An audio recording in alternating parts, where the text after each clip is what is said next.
up, Survivor Thrivers? Authentically me, Regina B, is back with another video. How are you? I hope you've been well. I hope you've been in good health. I was just looking at my channel and it's been 2 months since I have uploaded any kind of video, shot any kind of video. Today is April 1st, 2025. I want to make this the month of more frequent videos so we can get through our Somatic Therapy workbook. Just a quick little life update. Still instructing yoga on Tuesdays and Thursdays, alternating. I also instruct on Saturdays, Pilates at 2 and yoga at 3. And on Thursdays, I have been instructing Pilates. It has been such an enriching journey. It's been fun to watch people push themselves and go into positions or go into exercises that they thought they weren't going to be able to do or they weren't going to be able to hold very long. And then they discover that with the breath and with concentration of the mind, with the willpower, and with the community of others striving to do the same thing, you can go beyond what you think your limit is every single time. Today is Tuesday, April 1st. So I did teach 10 o'clock yoga this morning. I got a round of applause from one of our attendees, and that was really, really nice because before I wasn't really in the mood. I had picked my playlist that I was gonna play, which was going to be all instrumental. There was gonna be some harp, there was gonna be some cello in there, some piano in there, because it's very relaxing after firing up the body to then allow yourself to go into your shavasana while listening to a beautiful piano cello duet. And so that was really fun, and that got me kind of motivated to go. And then by the time I got there, exactly what we talk about in somatic therapy and in yoga, there was a shift. So as we all sat there at the end of class after going through all of our flow and then having our shavasana, having our eyes closed down, you ask yourself, how do I feel now versus how I felt in the beginning of class and how I felt throughout. And it also gave me some clarity of just, you woke up early, you were boom, boom, boom, boom, boom, boom, boom, moving. Your body wasn't fully awakened. So there was some low vibrations in there. There was some little grumpiness in there from the girl that used to like to sleep and wake up naturally. And that girl was aroused in me. That was kind of like, why am I up? But I'm up momming it and I'm up getting the kids off. So anyway, that has been my life update. I am still personal training. I do still have some clients on the roster, and I share all this with you because if you've been along this journey with me, and even if you haven't, maybe go back and watch some of the videos from a couple of years ago. I never would have expected that I would be saying those things, that I am a personal trainer, that I am a yoga instructor, that I am a Pilates instructor, that I am a runner. Years and years ago, I would have never imagined that I would be doing the things that I am doing right now in my life.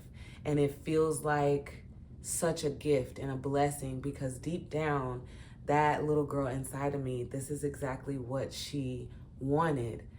It was always back there, but I was always afraid to allow it to come to the surface because I just knew that that life wasn't for someone like me. And look how God has shown me that life is exactly for you. So anyway, let's get into the Somatic Therapy Handbook by Cher Hampton. We are on page 37 and we are exploring techniques for self-exploration. So she says here, embarking on a journey of self-exploration is an exhilarating and transformative process. It's a voyage that takes us deep within ourselves, unraveling the layers of thought, emotions, and experiences. Through various techniques, we can embark on this adventure, peering into the depths of our being and uncovering hidden treasures. From journaling and meditation to creative expression, and seeking feedback, these techniques offer a compass to navigate the vast landscape of your inner world. So grab your metaphorical backpack and let's delve into the techniques that will unlock the doors to self-understanding and personal growth. Got my backpack on. Put your backpack on. Therapies for self-soothing. Self-soothing describes our ability to regulate our emotional states. It's all about observing our behaviors and asking ourselves what behaviors we can apply in that current moment to make ourselves feel better. It's the equivalent of saying, "Hi there, I'm here for you. How can I help myself in times of great?" In times of great there. How can I help myself in times of great there? That's literally what it says, I promise.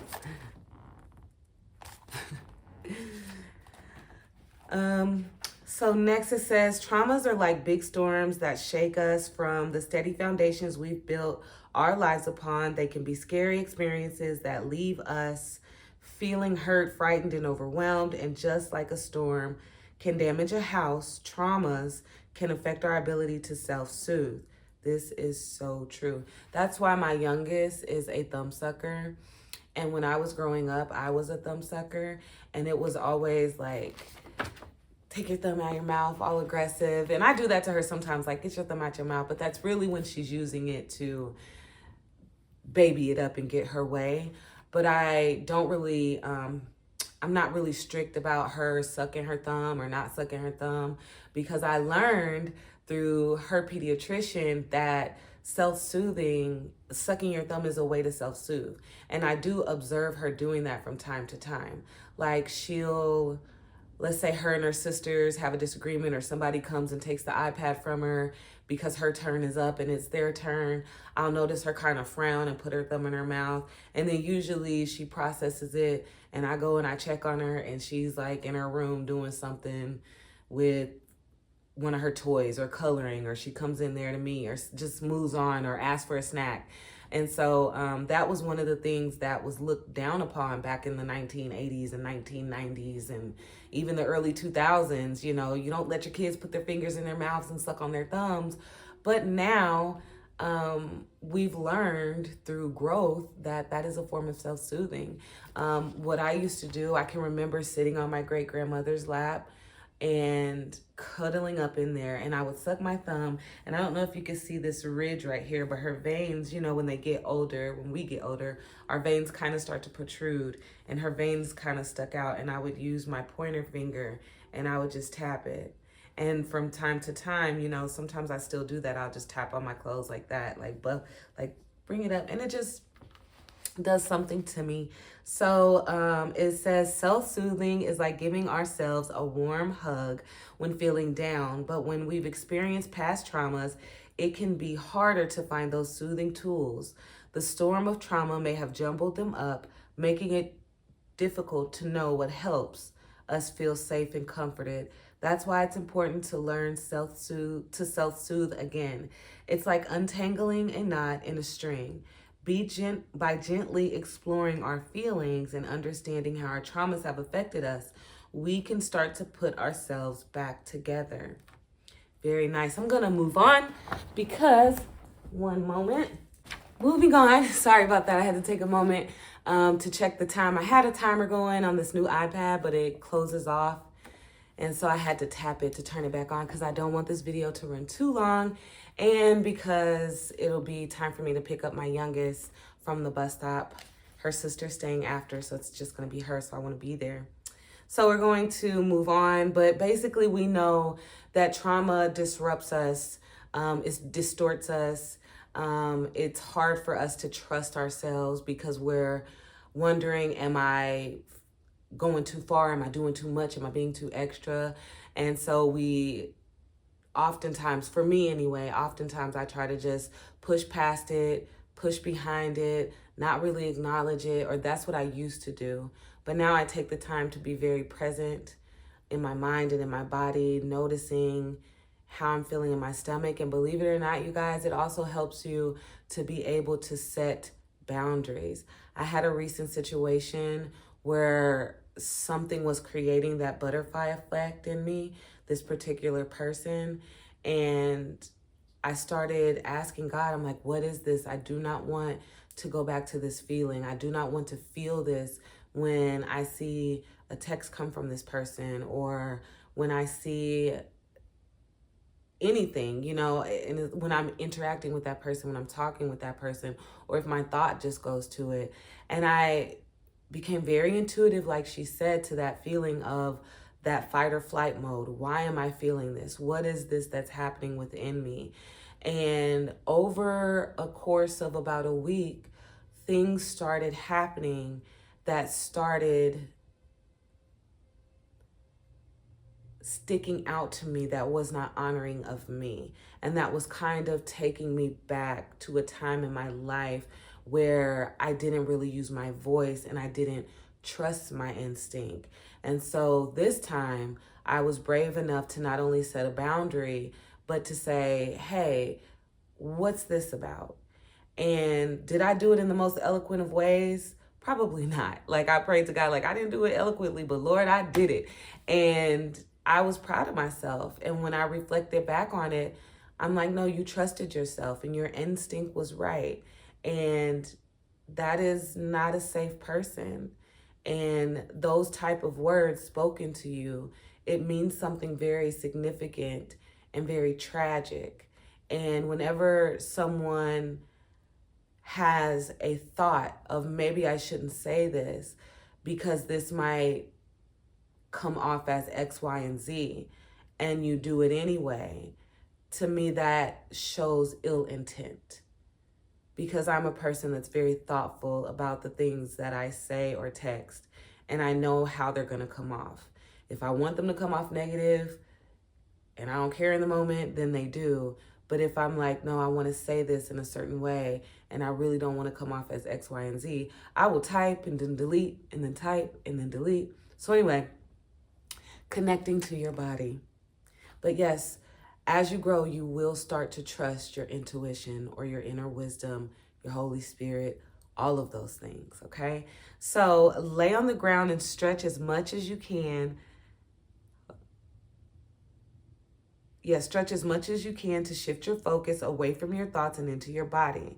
Figure out what activities your body enjoys and responds well to. These are all activities that will help you feel grounded when anxiety surfaces. Use the environment around you. Our external environment can be such a powerful grounding technique. I mean, imagine yourself surrounded by nature, a gentle breeze caressing your face, and the melodic chirping of birds filling the air. How do you feel instantly? It's like a sense of calm washes over you, melting away stress and worries. That's the magic of the environment around us.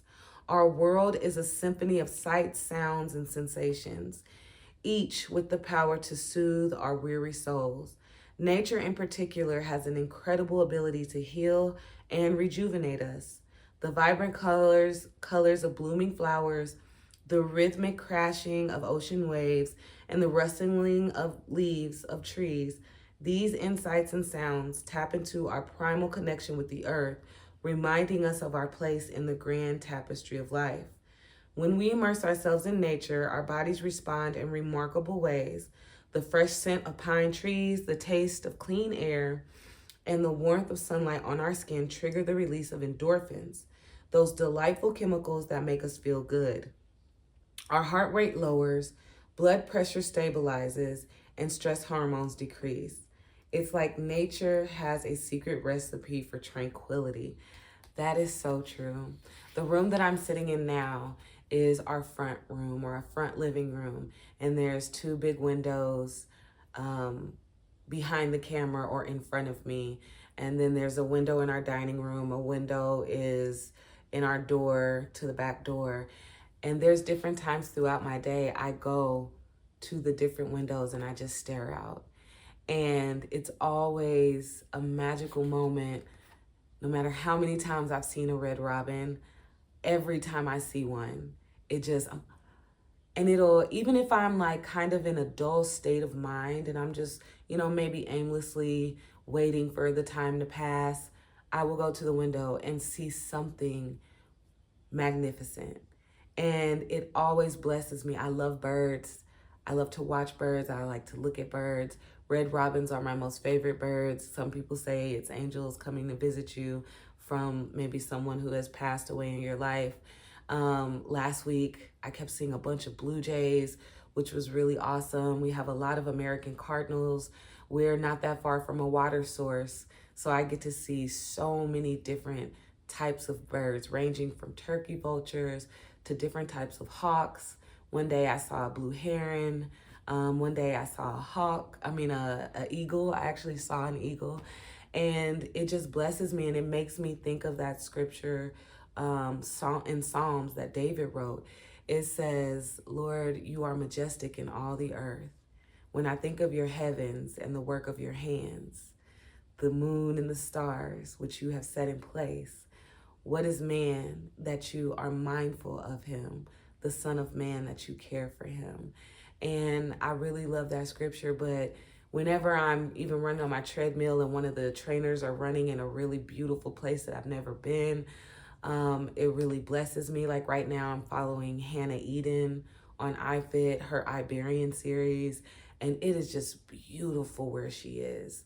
Iberia, beautiful cliffs, emerald greens, the bluest of blue water, and it just does something to me to just think of that, and then just think about how marvelous creation is, or to think about how the earth was created to sustain us, and also think about how young we truly are in comparison to the earth. Billions of years, trillions of years old, trees, hundreds of years old.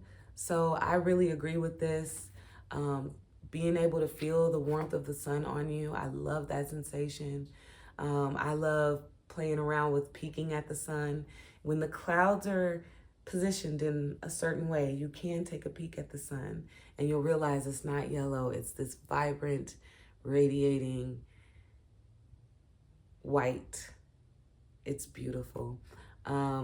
Seeing the trees rustle, when I'm running and I see the leaves dancing in the trees when there's a breeze, I always think of the leaves as dancing. You hear the wind swishing through those leaves, and it makes just this beautiful sound. And then, like she said, in the backdrop, that symphony of the birds singing, talking, praising. Who knows what they're doing? But I totally agree with this. Self-massage is the next. So self-massage is a wonderful way to show yourself some love and care through touch. It involves using your hands or tools like foam rollers or massage balls to apply gentle pressure on different parts of your body. Start by finding a quiet and comfortable space and slowly work your way from head to toe, focusing on areas that hold tension or stress. As you massage, bring awareness to your body and let the soothing touch promote relaxation and self-compassion. I love that. So this morning, when we finished out, the bottom of my socks are dirty, excuse me. We finished out in butterfly, or Baddha-Konasana, I believe. Butterfly. So you bring your feet together, and I always say, roll your shoulders back and stay tall, or use this as a moment to self-soothe and give yourself a foot massage while opening up your hips and getting a nice stretch in that groin. Because sometimes our groin muscles are tight, our hips are tense and closed off because we close them down in order to walk. And so I just had, and I said, and if you even want to get that forward fold in and use those elbows as an extra resource of pressing those knees down. So that's something you can do. I love that. So aromatherapy, yes. One of the other instructors, Christy, let me go get this, hold on. Okay, I'm back. Let me read this and then I'll share what I was about to say. So she says, an ancient healing technique that involves applying pressure. No, that's acupressure. I skipped down. Wait, aromatherapy. Aromatherapy combines the power of touch with the therapeutic properties of essential oils. By using specific oils known for their calming, uplifting, and grounding effects, you can enhance your self-compassion practice. Dilute the essential oils of your choice with a carrier oil like coconut or jojoba oil and gently massage it onto your wrists, temples, or the soles of your feet. As you inhale the aroma, allow yourself to connect with the present moment and embrace self-compassion. So there is this, I discovered it from the other instructors in the class, Eden and Christy, and they both had this Joy Essential Oils by Woolzies, Woolzies, and there's a little lamb right there. This is called Joy, and it smells like joy. It smells so wonderful. It has bergamot, yangla, geranium, lemon, coriander seed, mandarin, jasmine, palm rose, and rose essential oils blended in. And it smells so good.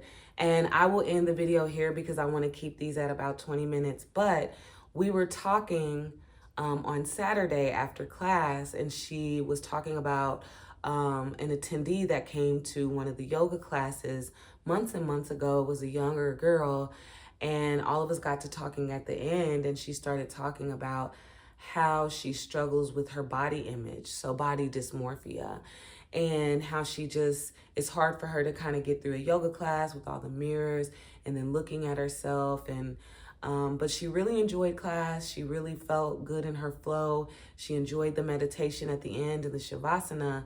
She just really struggled, and we really haven't seen her since. I can't remember her face, so I don't know if I've seen her just working out in the gym, but definitely we haven't seen her in any of the classes that I've gone to or classes that I've instructed. So Christy, with her sweet self, was researching different type of essential oils and different type of yoga flows that help with body dysmorphia disorders. And Joy specifically came up as one of those essential oils that the combination of these essential oils affects the brain in a way where it helps us to embrace, I guess, our body shape or bring us into a state of joy. I don't know, because I didn't read the article, but she was so excited because she's like, if I ever saw her again, I wanted to share with her that this is something, an essential oil that is meant to help produce body positivity. So I will end it there. With that being said, that really excited me. The others that she's going to get into is acupressure, applying pressure to specific points on the body to promote relaxation and balance. Never done that before. Energy healing, like the Reiki or the healing touch, involves channeling healing energies. I'm not really into the Reiki stuff, or however you say it, or the channeling or anything like that. But I'm not, it's not for me, but it may be for you. And then we will continue on page 44. So that was nice, but yes, definitely look this company up. I ordered not only this, but their rose essential oil, lavender, and then they have a Live Happy series that comes in about, pause, I'll go get it. Okay, so this is the other thing that I ordered, and it's called Live Joyfully. And so it has in it good mood, happy days, joy again, bliss, chill time, and mindful spirit. And in my yoga class on Saturday, these were all a big hit. Chill time was 2 people's favorite. But they smelled them and they enjoyed all of them. I ordered this off of Amazon. This is the back. But all of these smell so, so good. They're very strong, so you don't need a whole lot. You just maybe need 1 drop. But I really enjoy these and have been enjoying them. And the people in class that have been using them enjoy them as well. And Joy, that is a really good one. This is what sparked my interest in this particular brand and in this particular, this specific blend. So I hope that's been helpful. Another thing I wanted to share, I am doing another book. It is like a workbook, but it's called Reform Your Inner Mean Girl. And I'm not gonna do it on camera, but I wanted to share because this is so much fun. So they have you name your inner mean girl. They talk about what an inner mean girl is and how it's basically fear. The fear of that comes from different traumas that you experience throughout your life, or just even if you were bullied, that's a trauma. And we create this inner mean girl to protect ourselves. And so some might call it your inner critic or something like that, but I like this frame of thought. They're gonna have us name our inner mean girl, which I'm excited. I prayed about it and I'm like, what is my inner mean girl gonna be? And then there was the inner mean girl assessment, which was really fun to do. And I finished it on this little scrap piece of paper of my daughter's. But let me just give you some of the names and you can kind of draw your own conclusion what they mean. The achievement junkie, the comparison queen, the doing addict, the drama queen, the fixer and rescuer, good girl, head tripper, invincible superwoman or man, the martyr, overly optimistic partying cheerleader, perfectionist, rejection queen, and the worry wart. And even though we're not going to go through this book together, and this is just something that I am doing on my own, I was at the library with my daughters, came across it, found it very interesting. It says steps to stop bullying yourself and start loving yourself.